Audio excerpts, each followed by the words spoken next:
योगी सरकार इलाज के लिए हर परिवार को 5 लाख रुपए आयुष्मान कार्ड के जरिए देगी। बता दें कि यूपी में बीमारी का इलाज करवाने वाले को योगी सरकार बड़ी राहत दे रही है। इसके लिए आयुष्मान कार्ड के जरिए योगी सरकार लगभग 1 करोड़ परिवार तक पहुंचाने की तैयारी कर रही है। इसके लिए योजना का प्रचार प्रसार हर जिले में किया जा रहा है। योजना के तहत लाभार्थी के परिवार को प्रतिवर्ष 5 लाख रुपए तक का निःशुल्क इलाज मुहैया करवाया जाएगा। कर्नाटक में कोरोना के बाद H3N2 इन्फ्लुएंजा वायरस से खतरा बढ़ रहा है।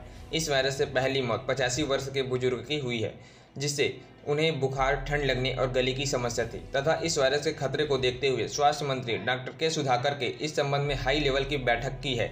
इसके बाद सरकार द्वारा संक्रमण को फैलने से रोकने के लिए गाइडलाइन भी जारी किया है, जिसमें इस वायरस का संक्रमण कम से कम 5 से 7 दिनों तक रहता है तथा गर्भवती महिलाओं, बच्चों और वृद्ध लोगों के संक्रमण फैलने का खतरा अधिक रहता है। तथा राज्य सरकार ने गाइडलाइन में बताया कि गर्भवती महिलाएं, बच्चे और वृद्ध H3N2 वायरस के संक्रमण से बचने के लिए अधिक सावधानी बरतें। यूपी में अब पान और गुटखा खाकर थूकने वालों की अब खैर नहीं, पकड़े जाने पर देना होगा जुर्माना। बता दें कि शहरी विकास विभाग ने एक अनूठा अभियान शुरू कर दिया है। मिस्टर एंड मिसेस पीकू नाम का यह अभियान अब पूरे राज्य में सोमवार से शुरू होने जा रहा है, जिसमें पान और गुटखा खाकर थूकते हुए पकड़े जाने पर लोगों को 250 रुपये तक का जुर्माना तथा देने का नियम बनाया गया है तथा सार्वजनिक स्थानों पर कूड़ा फेंकने वालों पर भी यही जुर्माना लागू होगा। टेलीग्राम ने अपने ऐप में पावर सेविंग मोड के साथ साथ कई अन्य फीचर्स भी लॉन्च किए। बता दें कि टेलीग्राम मैसेंजर ने अपने एप्लीकेशन में power saving mode, auto send invite links, read time and small groups आदि जैसे फीचर्स के साथ प्रमुख अपग्रेड लॉन्च किया है। अब उपयोगकर्ता अपने डिवाइस की बैटरी लाइफ को सुरक्षित रखने के लिए पावर सेविंग मोड फीचर का उपयोग कर सकते हैं तथा इसके अलावा कंपनी ने कहा कि उसने 200 से अधिक एंड्रॉयड फ़ोन का परीक्षण किया है और उपयोगकर्ता के लिए ऑप्टिमाइज्ड डिफ़ॉल्ट सेटिंग भी बनाई है।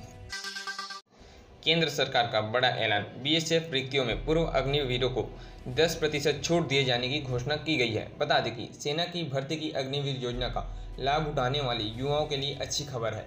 एक प्रासंगिक कदम से केंद्र सरकार ने सीमा सुरक्षा बल अर्थात BSF के भीतर रिक्तियों में पूर्व अग्निवीरों के लिए 10% आरक्षण की घोषणा की है और साथ ही ऊपरी आयु सीमा मानदंडों में भी ढील दी है, जो इस बात पर निर्भर करता है कि वे पहले बैच का हिस्सा है या नहीं।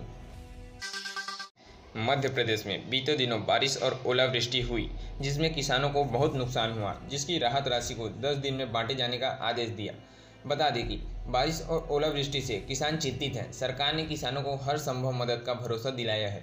राज्य के मुख्यमंत्री शिवराज सिंह चौहान ने 7 दिन में सर्वे पूरा कर 10 दिन के भीतर राहत राशि बांटने के शुरू करने के निर्देश दिए हैं। बता दें कि इसके लिए बैठक भी हुई, जिसमें शिवराज सिंह चौहान ने कहा कि खरीफ फसलों के लिए खाद का अग्रिम भंडारण करें तथा किसानों को गेहूं के विक्रय में असुविधा नहीं होनी चाहिए, साथ ही भुगतान समय पर होनी चाहिए।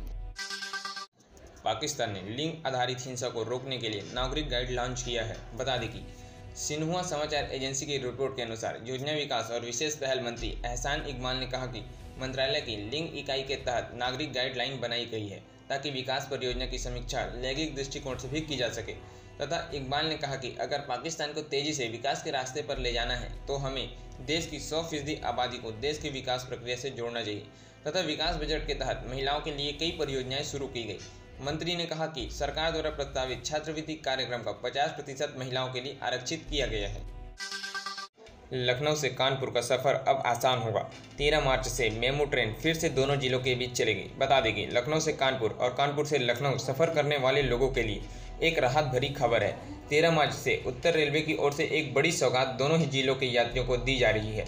आपको बता दें कि कोविड-19 के वक्त से बंद चल रही मेमू ट्रेन दोबारा चलने जा रही है, लेकिन इस बार सबसे खास बात यह होगी कि यह ट्रेन नए नंबर के साथ एक्सप्रेस बनकर चलेगी तथा यह एक जोड़ी ट्रेन का संचालन 13 मार्च से शुरू हो जाएगा। इसका न्यूनतम किराया 30 रुपये होगा, जो पहले 10 रुपये हुआ करता था। चीन के राष्ट्रपति शी जिनपिंग ने रिकॉर्ड तोड़ा, तीसरी बार चीन के राष्ट्रपति चुने गए। बता दें कि शी जिनपिंग तीसरी बार चीन के राष्ट्रपति चुने गए हैं। नेशनल पीपुल्स कांग्रेस के लगभग 3000 सदस्यों ने सर्वसम्मति से शी जिनपिंग को राष्ट्रपति बनाने के लिए मतदान किया। इसको लेकर रॉयटर्स की रिपोर्ट के अनुसार कहा जा रहा है कि इस चुनाव में कोई भी उम्मीदवार नहीं था। चीन की संसद ने झाओ लेजी को नई संसद अध्यक्ष और हान झेंग को नए उपाध्यक्ष के रूप में चुना। अब रात में सफ़र करना आरामदायक होगा। रेलवे ने रात 10 बजे से सुबह 6 बजे तक के यात्रियों के लिए बड़ी घोषणाएं की है। बता दें कि रेलवे के नियम अनुसार रात 10 बजे से सुबह 6 बजे तक आप मिडिल बर्थ को खोल नहीं सकते। यानी यदि आपकी लोअर बर्थ है तो रात 10 बजे से बाद मिडिल बर्थ या अपर बर्थ वाला यात्री आपकी सीट पर नहीं बैठ सकता। आप उसे रेलवे का नियम का हवाला देकर अपनी सीट पर जाने के लिए कह सकते हैं। इसके अलावा यदि दिन में मिडिल बर्थ वाला पैसेंजर अपनी सीट खोलता है तो भी आप उसे रेलवे का नियम बताकर मना कर सकते हैं। सोने और चांदी के भाव ने फिर करवट बदली है। फिर सोने और चांदी के रेटों में बढ़ोतरी हुई है। बता दें कि देश में आज 24 कैरेट सोने की कीमत 56,210 रुपये प्रति 10 ग्राम है तथा 22 कैरेट सोने की कीमत प्रति 10 ग्राम 51,050 रुपये है। वहीं चांदी की कीमत 1 किलो पर 65,450 रुपये है। बैंक ऑफ बड़ौदा ने अपने ग्राहकों को खुशखबरी दी है। बता दें कि बैंक ने अपने होम लोन की ब्याज दरें भी घटा दी है। बता दें कि इसके साथ ही बैंक ने MSME लोन की दरें भी घटाई। हालांकि कम ब्याज दरों पर होम लोन और MSME लोन का लाभ यह सीमित समय के लिए है तथा बैंक की आधिकारिक वेबसाइट पर दी गई जानकारी के मुताबिक अब होम लोन की ब्याज दरों में 40 बेसिस पॉइंट यानी 0.40% की कटौती की गई है तथा होम लोन पर प्रोसेसिंग चार्ज भी माफ किया जाएगा। अब बाजार में सिर्फ हॉलमार्क वाले सोने की ही बिक्री होगी। यह नियम 1 अप्रैल से लागू की जाएगी। बता दें कि सोने आभूषणों में हॉलमार्किंग के प्रावधान को लागू किया जा रहा है। इसके तहत अब नए वित्तीय वर्ष यानी 1 अप्रैल से यह नियम लागू कर दिया जाएगा। यानी अब 1 अप्रैल से बाजार में सिर्फ हॉलमार्क यूनिक आइडेंटिफिकेशन डिजिट वाले सोने का आभूषण ही बेचे जा सकेंगे। लोग सिर्फ 6 डिजिट वाले हॉलमार्क की ज्वेलरी ही खरीद सकेंगे। पीएम मोदी ने महिलाओं का आर्थिक सशक्तिकरण पर बजट उपरांत वेबिनार को संबोधित किया है, जिसमें प्रधानमंत्री मोदी ने कहा कि महिला सशक्तिकरण के प्रयासों के परिणाम स्पष्ट नजर आते हैं और हम देश के सामाजिक जीवन में क्रांतिकारी परिवर्तन का अनुभव कर रहे हैं। उन्होंने कहा कि पुरुषों की तुलना में स्त्रियों की संख्या बढ़ रही है तथा हाई स्कूल और उसके बाद की पढ़ाइयों में लड़कियों की संख्या भी पिछले 9 से 10 वर्षों में तिगुनी हुई है। विज्ञान, प्रौद्योगिकी, अभियांत्रिकी और गणित में लड़कियों का नामांकन आज 43% है, जो अमेरिका, ब्रिटेन और जर्मनी जैसे देशों से भी अधिक है। चिकित्सा, खेल, व्यापार और राजनीतिक जैसे क्षेत्रों में न केवल महिलाओं की भागीदारी बढ़ी बल्कि वे आगे बढ़कर नेतृत्व भी कर रही हैं। दिल्ली समेत तमाम उत्तर भारत के राज्यों में तापमान ऊपर जा रहा है तथा कई राज्यों में कुछ दिनों में लू लगने के आसार भी देखे जा रहे हैं तथा मौसम विभाग ने लोगों को बदलते मौसम के लिए अलर्ट भी जारी किया है तथा मौसम विभाग ने बताया कि उत्तर पश्चिमी और दक्षिणी पश्चिमी बिहार में कुछ इलाकों में बारिश होने की संभावना है। इससे लोगों को गर्मी से राहत भी मिलेगी तथा IMD के मुताबिक गोवा, कर्नाटक में 18 मार्च तक लोगों को गर्म हवाओं का सामना करना पड़ेगा। देश के मध्य पूर्वी और दक्षिणी हिस्सों में भी मौसम के बदलाव रहेगा तथा पश्चिमी यूपी, राजस्थान में भी पारा तेजी से आगे बढ़ सकता है।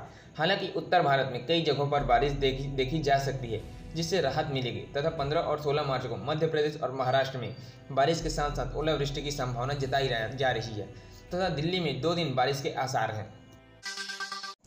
अब मध्य प्रदेश में बिना सीट बेल्ट पर 500 रुपये तथा हेलमेट न लगाने पर 300 रुपये का जुर्माना की अधिसूचना जारी की गई है।